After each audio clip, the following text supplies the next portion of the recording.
Саламатсыз ба? Онкологиямен ауыратын адамдарға ұзақ ішу керек пе? Кері әсері тимей ме? Ішуге қорқып жүрмін.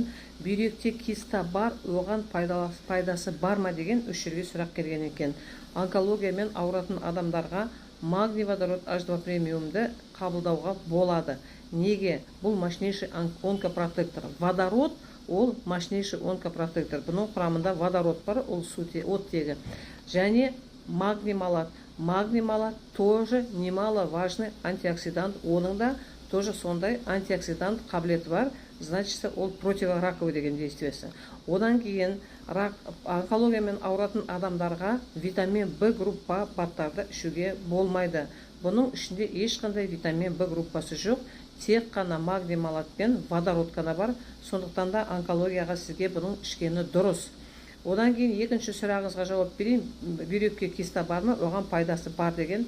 Ағзадағы қай жердегі киста болса да, осы магний водород H2 премиумды ішу керек. Өйткені бұның гормональный фонды восстанавливать еткеннен кейін, гормональный фонды қалпына келгеннен кейін, барлық киста болсын, полип болсын, миома болсын, соларды рассасывать ететін бұның қабілеті бар.